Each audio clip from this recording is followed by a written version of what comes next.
Eid special গাজরের ঝুরি হালুয়া সেমাই থেকে কিন্তু একদম কম হবে না টেস্টিতে এবং খেতেও হয় ভীষণই মজা। আসসালামু আলাইকুম সুপ্রিয় দর্শক, কেমন আছেন সবাই? আশা করি সবাই অনেক ভালো আছেন এবং সুস্থ আছেন।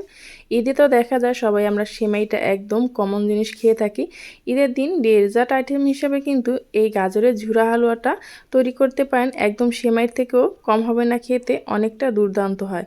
তো চলুন দেখে নিই এই ঝুরা হালুয়াটা আমি কিভাবে তৈরি করলাম। তার জন্য প্রথমে একটি কড়াই বসিয়ে দিলাম আর কড়াইতে দিয়ে দিলাম 1.5 টেবিল চামচের মতো ঘি আর দিয়ে দিলাম গোটা মশলা, এলাচ এবং দারচিনি। এখন ঘিয়ের সাথে কিছু সময় একটু ভেজে নিচ্ছি যাতে করে খুব সুন্দর একটা ফ্লেভার আসে সেজন্য। এখন আগে থেকে আমি গাজর ছোট যে গ্রেটার আছে সেটা দিয়ে গ্রেট করে রেখেছিলাম, ধুয়ে ভালোভাবে পানিটাকে ঝরিয়ে। তারপর আমি সেই ঘিয়ের ভিতর দিয়ে এখন এটাকে ভেজে নেব যতক্ষণ না পর্যন্ত খুব সুন্দরভাবে ঘিয়ের একটা স্মেল চলে আসবে গাজরের সাথে। ততক্ষণ পর্যন্ত এভাবে করে আমি মিডিয়াম আঁচে রেখে এটাকে ভেজে নেব।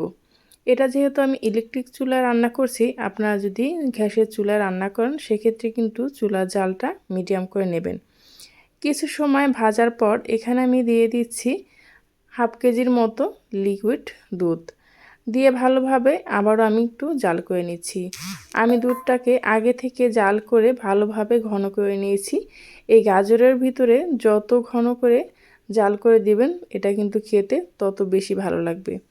এর ভেতরে আমি দিয়ে দিলাম 1 কাপ পরিমাণ মতো চিনি। এখানে স্কিপ হয়ে গেছে চিনিটা, আপনারা আপনাদের টেস্ট অনুযায়ী কিন্তু চিনিটা দিতে পারেন।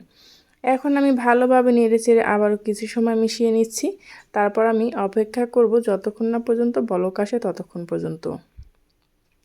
এখন আমি ঢাকনা দিয়ে এটাকে রান্না করে নিয়েছি 3 থেকে 4 মিনিটের মতো। 4 মিনিটের মধ্যে দেখা যায় দুধটা অনেকটা শুকিয়ে গেছে। এখন আমি ঢাকনাটাকে উঠিয়ে এটাকে অনবরত নেড়েচেড়ে পানিটাকে শুকিয়ে নেব।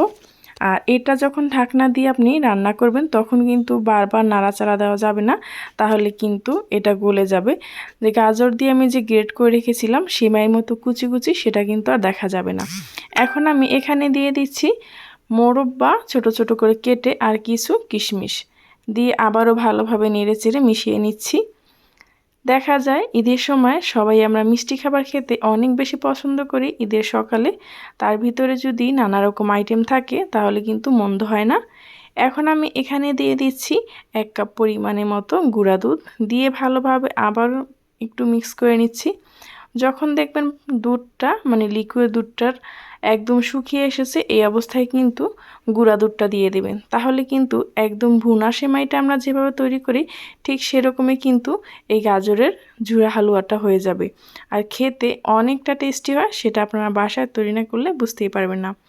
এই তো এখন আমি মিডিয়ামে রেখে এটাকে ভালোভাবে নেড়ে চেড়ে একদম শুকিয়ে নিয়েছি।